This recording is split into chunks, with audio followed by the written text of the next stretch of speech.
know, when it comes to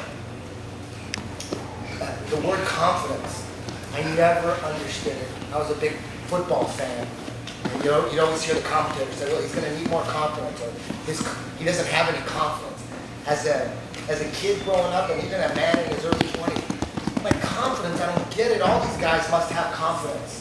They're in the NFL, they must have confidence. What are they talking about? Are they just saying something just to say something? And then John Jacques will tell them about confidence. And like you mentioned earlier, I had a problem with confidence. As a blue belt, I would freeze at tournaments. And then I got some confidence, and then I started doing well. And then when he gave me my purple belt, bam, there goes the confidence, down the tubes again. Oh, I can't compete with these. And then I would freeze up, and then slowly I started to understand what confidence means, slowly.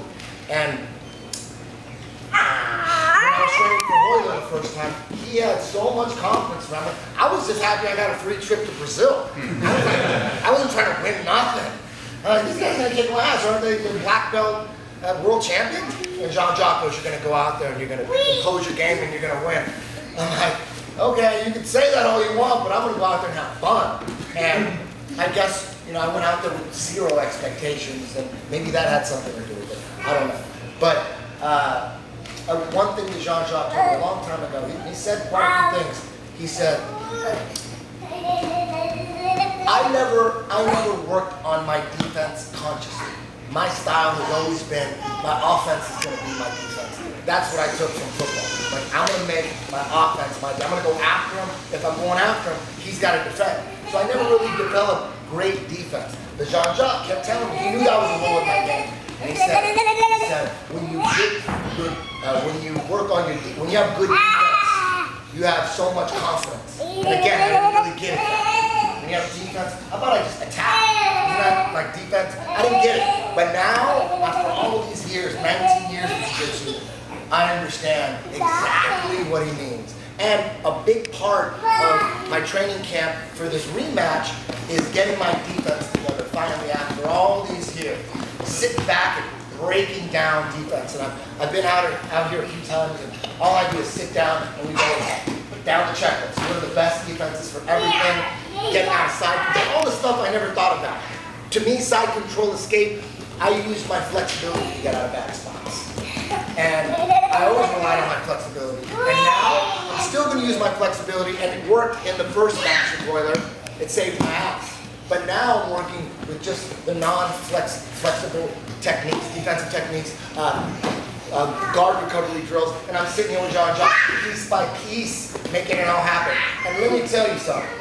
My side control, like I said before, it was random spots where I use my flexibility, random explosions. Not anymore. My side control defense, or recovery, thanks to Jean Jacques, he sparked the whole system now. And I don't, you guys probably have the same system, but now I'm taking seminars about side control escapes based on what Jean Jacques has taught. And there's some other stuff that I added as well, but they're all sparked from Jean Jacques. Most of my unorthodox style is all based on Jean Jacques' principles.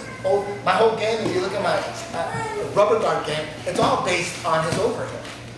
Most people, they don't develop a strong overhook like Jean Jacques. They're yanking and pulling sleeves all the goddamn time. But Jean Jacques has the best overhook in the game. And we saw it in Abu Dhabi. And that's, my style is based on that. And even stuff that Jean Jacques really didn't even want to do that I was doing, like all the twister stuff and all, he was right there to show me the mistakes I was making. When people would stop me and there would be an obstacle, I would just go to Jean Jacques and there wouldn't even be any question. Jean Jacques, they're putting the elbow here. What do I got to do? And then he would fix it.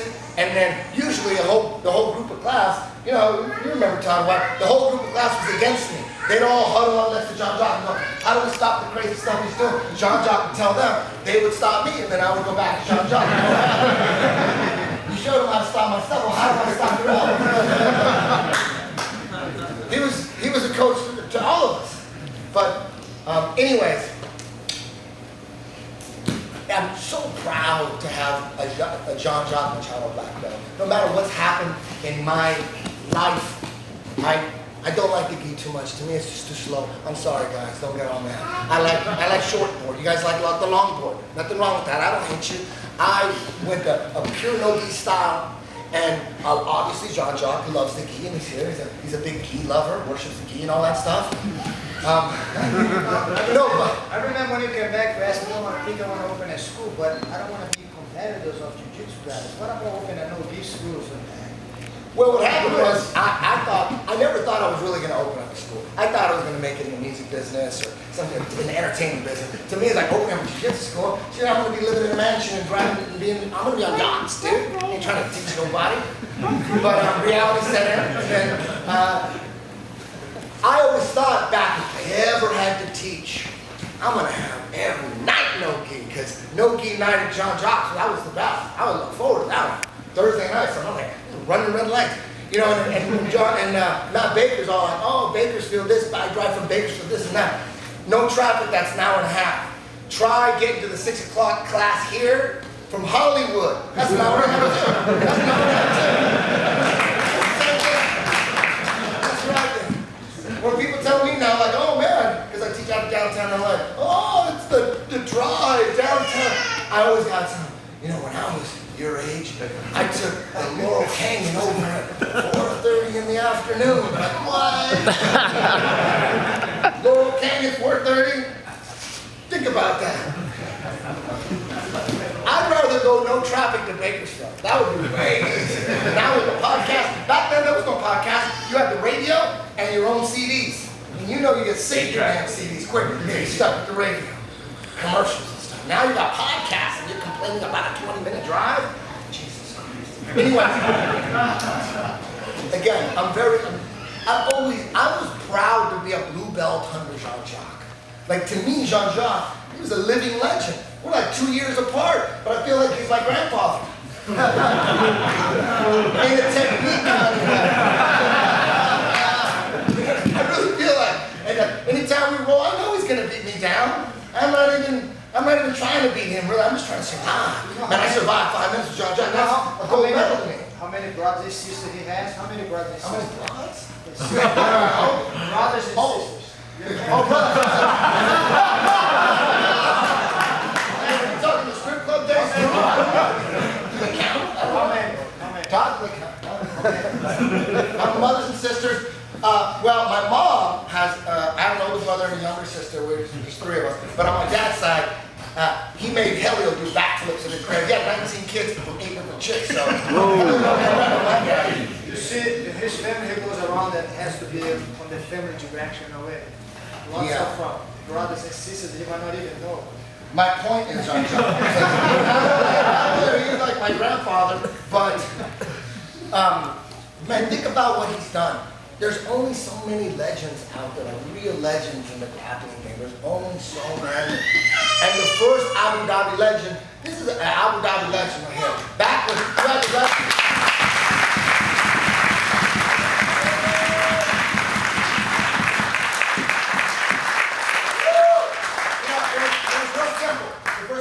The first Abu Dhabi, everyone was scared to go. They didn't know. Abu Dhabi won. They would take, frauds were getting in. They were like, we ain't fighting the Middle East for what? For a sheep? But then when they realized that, oh man, this guy's for real, this is real shit, everybody wanted to get into the second one. They all flooded in, all the jiu-jitsu legends like, pick me, y'all. Everybody was there. And what the sheik did, he brought in all these wrestlers, all these guys that knew how to control people without handles, but they didn't know how to pass or submit. And then you got all these jiu-jitsu guys who know how to pass and submit, but damn, now they ain't got no handles, man. And it was a bunch of boring ass matches, man. You watch Abu Dhabi 1, 2, and 3, or I don't, it was, man, it didn't look, it was like, what's going on with these stalemates? Nothing's going on. Then Jean Jacques showed up and showed him exactly how it's done. His first Abu Dhabi, you guys should know this. First Abu Dhabi submitted all 4 of his opponents. Came in like a superstar. Everybody was like, Mario Sparrow's like, Jean Jacques. Everybody was like, damn, Jean Jacques. He was the first Abu Dhabi legend. And since then, you know, there hasn't been that many. Since then, the Abu Dhabi legends, there's been Marcelo Garcia and Hunter Gracie maybe, that's like just running through people. Oh, Hapa Mendez, you know, there's only like 5. And he was the first one.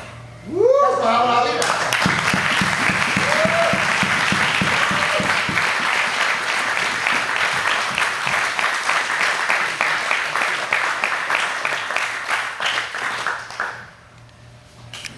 That's it?